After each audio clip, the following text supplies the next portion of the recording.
Namo Bhagavate Vasudevaya.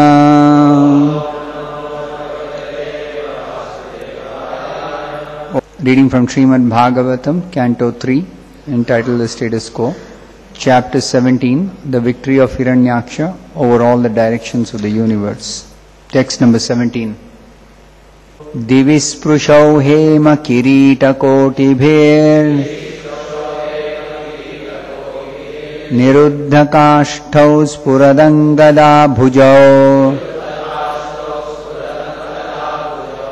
gam kampayantau charanai pade pade katya sukancharkamatityatasthatuhu.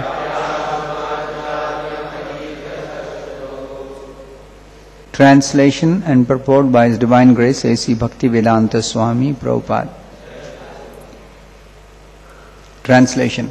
Their bodies became so tall that they seemed to kiss the sky with the crests of their golden crowns. They blocked the view of all directions, and while walking shook the earth at every step. Their arms were adorned with brilliant bracelets, and they stood as if covering the sun with their waists, which were bound with excellent and beautiful girdles. Such a wonderful translation by Srila Prabhupada. The beauty of the Sanskrit is brought out equally beautifully by Srila Prabhupada in the translation. Purport by Srila Prabhupada. In the demoniac way of civilization, people are interested in getting a body constructed in such a way that when they walk on the street, the earth will tremble, and when they stand, it will appear that they cover the sun and the vision of the four directions. If a race appears strong in body, their country is materially considered to be among the highly advanced nations of the world. Thus ends the Bhaktivedanta purport. The Bhagavad Gita describes in the 16th chapter divine and demoniac nature. Now here in the Bhagavatam is an example of demoniac nature. What is the demoniac nature like? So these two demons who had taken birth as the sons of Kashyapa and Diti. In the previous verse it is described they began to grow just like two great mountains. So how tall did they grow? That is described in this verse. Divisprushau, they grew so tall that they seemed to kiss the sky. And they were touching the sky. Hema kirita kotivihi. Hema means golden. Kirita means helmet. Kotivihi, crest. Crest means a bunch of feathers on a cap or a helmet. So they had decorated their helmet with some feathers, and the sky was seemingly touched by the crests or the feathers of their golden crowns.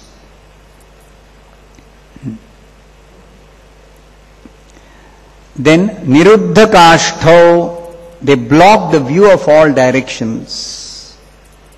When they were standing, their body size was so big that they seemed to block the view from all directions.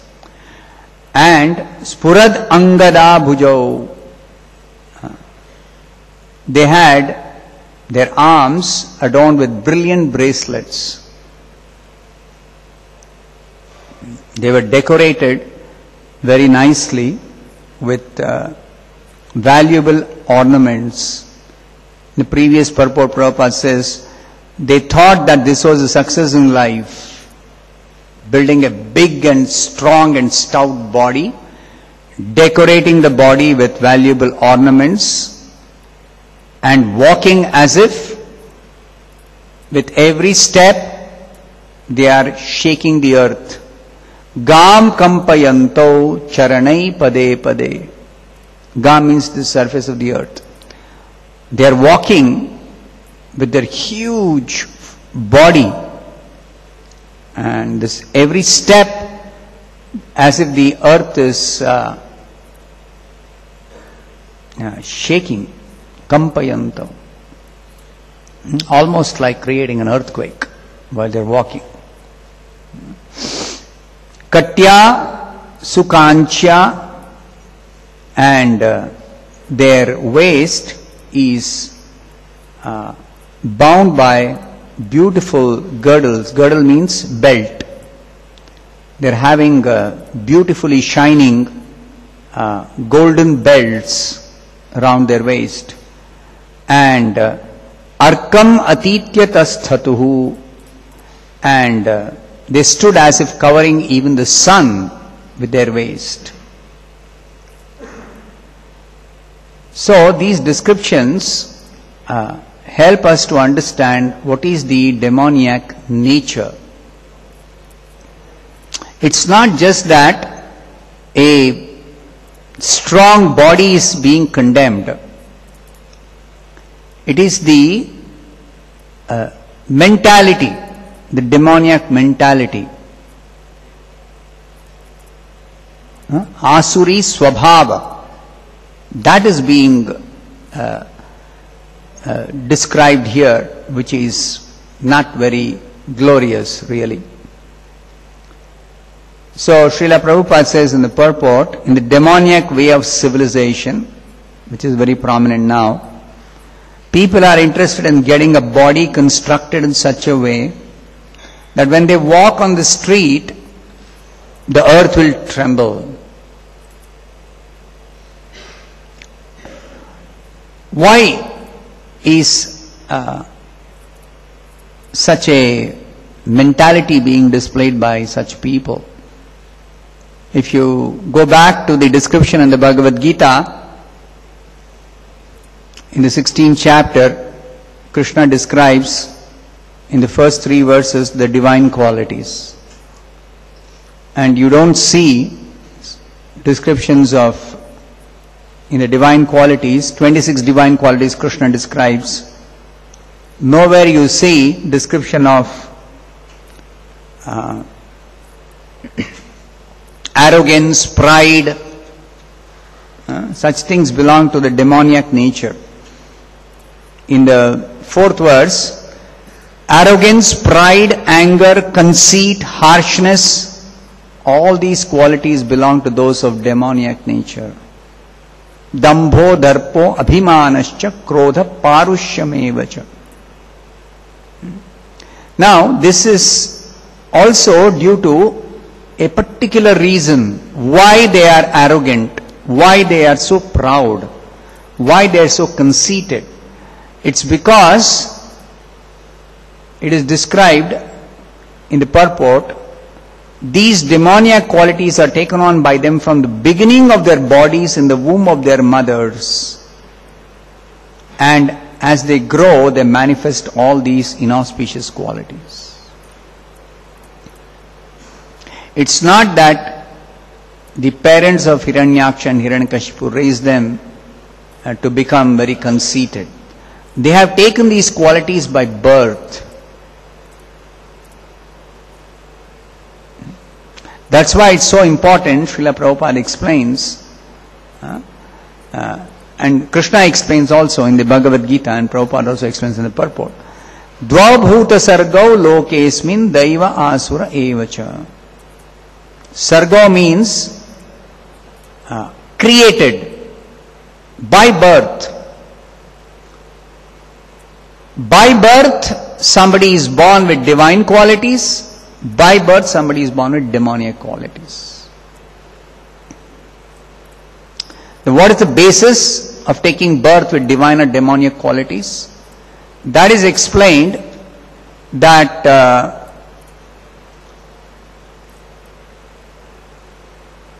the importance of birth, divine or demoniac, is based on those who follow regulated life, those who follow the scriptural directions, those who conduct their lives according to scriptural injunctions.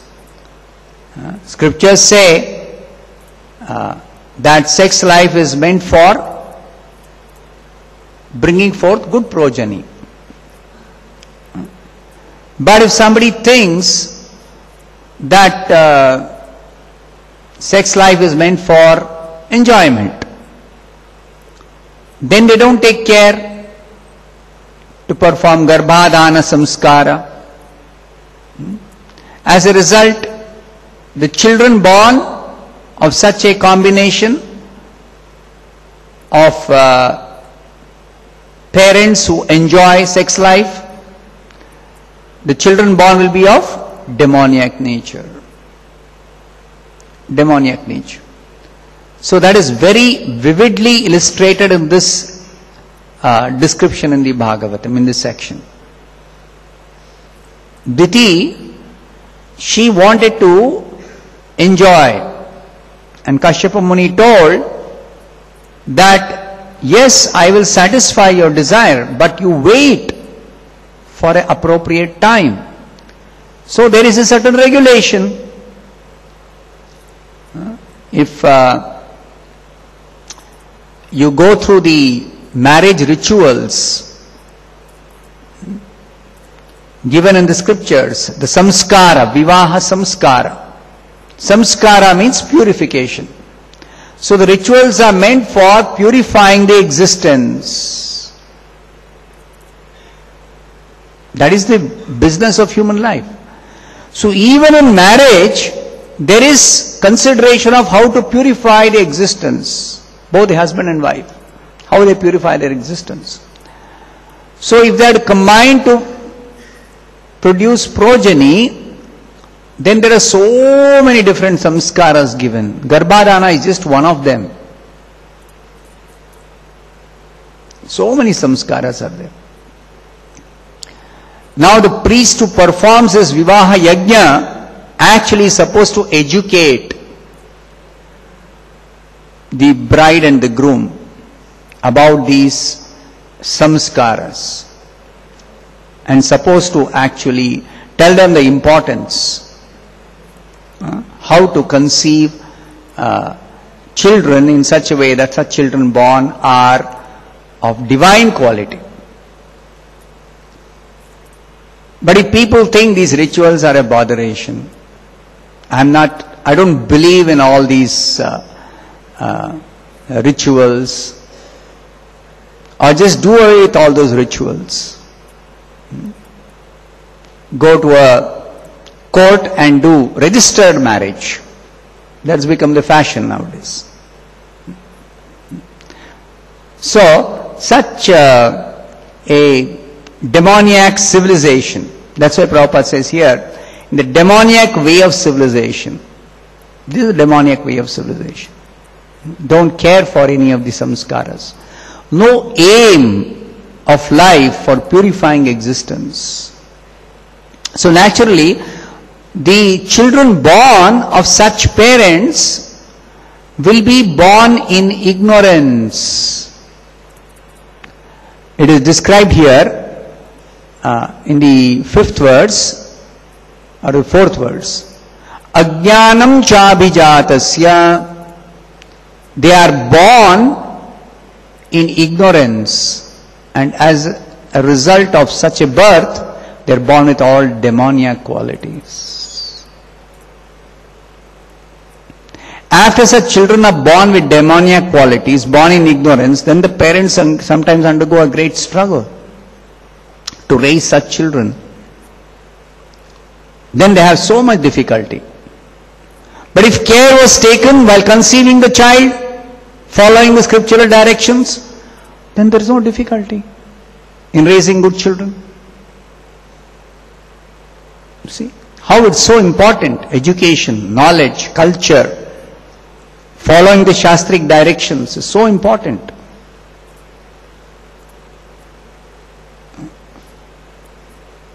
Just like modern day civilization, they consider an advanced nation, as Prabhupada points out here.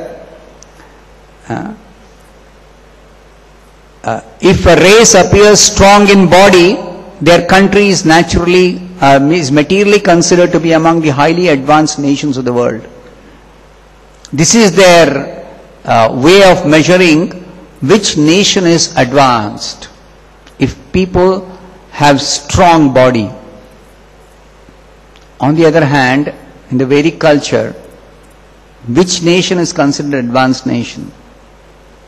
Whose people are culturally advanced.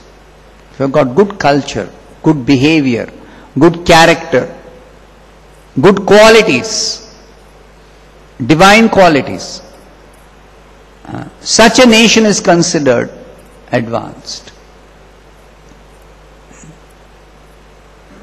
You see, before the Europeans came to India, they were searching for a sea route. Those days they used to travel by sea, across, crossing the boundaries of their own countries, going to different continents. So when they were searching a sea route to India, the fame of this country was not only its wealth, more importantly its culture. More importantly, the culture. And naturally, when the culture is very advanced, people are peaceful, people are happy, people are prosperous. There is plenty of everything. All the good things are in plenty. Good supply. So, the impetus for the Europeans to search for a sea route to India was the glorious culture. Even today, the ones who are serious about, advancing culturally, they come to India for studying the culture, for learning the culture. What kind of culture? Not this kind of culture, where somebody thinks that if they are strong in body, then they are very advanced. No. The divine culture, the divine qualities. And such divine qualities have got a basis in Krishna consciousness. So in the 16th chapter, Srila Prabhupada points out, ultimately, the only difference between the divine and demoniac is that the divine natured people follow scriptures, lead a regulated life, are controlled in all their actions, thoughts, words, everything.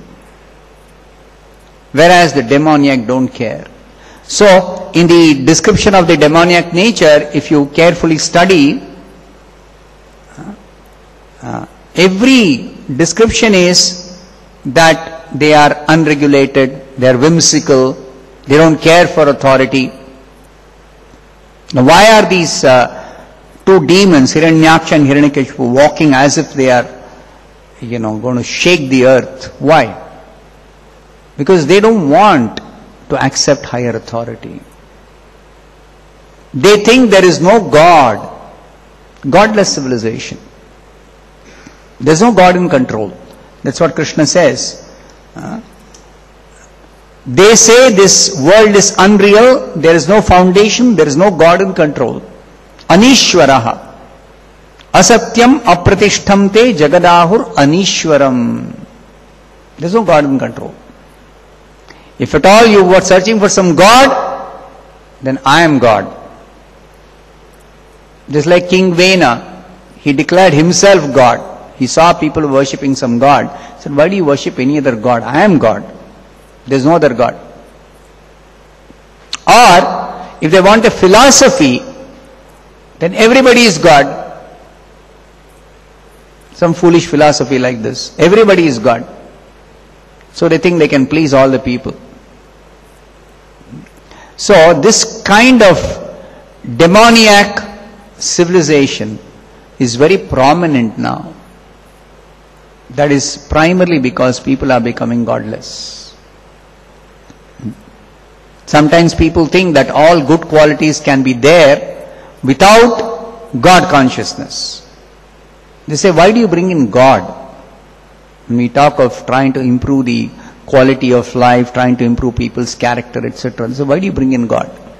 There's no need for God. But actually, godless people can never have good qualities, can never have good character. It is opposed. Good qualities, good character, good quality of life, all these are not possible in a godless civilization.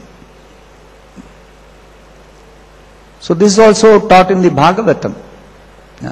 Bhagavatam declares, Hara Vaktasya Kuto Mahadguna. How can Abhakta, Hari Abhakta, a non-devotee, how can he have any good quality? Why? Primarily because Manorathena sati dhavato bahihi. They are always driven by mental concoction. They are riding on the chariot of their mind. This is a poetic description. They are always conducted by their own mind. They don't accept higher authority. They don't accept any regulation by the Shastra, regulation by authority, regulations given by God or saintly persons or sadhus. They don't want that. So such a civilization is a demoniac civilization. And demoniac civilization means there cannot be any good qualities. Demonic nature means all bad qualities. Nothing can be good. Nothing actually of real value. Even though sometimes even demons seem to have some good qualities. Seem to have good quality. Just like Bhagavad Gita describes, 16th chapter. They perform sacrifices only for name's sake. They perform sacrifices. But why do they perform sacrifice? Not for pleasing the Supreme Lord, not for developing some good qualities, not for purifying their existence, not for developing transcendental knowledge. The 4th chapter declares all sacrifices culminate in transcendental knowledge. But such demons who perform sacrifices, they are not interested in transcendental knowledge. They are simply interested in becoming proud, showing off some so-called education. They are more interested in externals. They are not interested in Atma Vidya. Even if they study, just like Hiranyakashipu, later on the 7th canto will be described, even though he was having some knowledge of spirit soul, but such knowledge is not meant for becoming God conscious, not meant for any spiritual advancement. It's only meant for showing off their education. It's only meant for show, for becoming proud, for becoming conceited. So this is demoniac nature. So demoniac nature is clearly described in the Bhagavad Gita and it's illustrated in the Bhagavatam. What is the real disadvantage of this demoniac nature? So in this description of this Hiranyaksha and Hiranyakashipu, they are growing up and manifesting all these demoniac qualities. And it will be described how they become such a big problem for everyone, including the demigods headed by Brahma, the universal controllers. Everybody, they become a big problem. Finally, the Supreme Lord has to personally come to actually kill them. So, the description is given, and we should remember always that Bhagavad Gita is the preliminary study of the Bhagavatam. The principles are given, but the details are explained in the Bhagavatam. That's why carefully studying Bhagavatam will better understand the principles explained in the Bhagavad Gita. Stop it. Grantharaj Srimad Bhagavatam ki jai, Srila Prabhupada ki.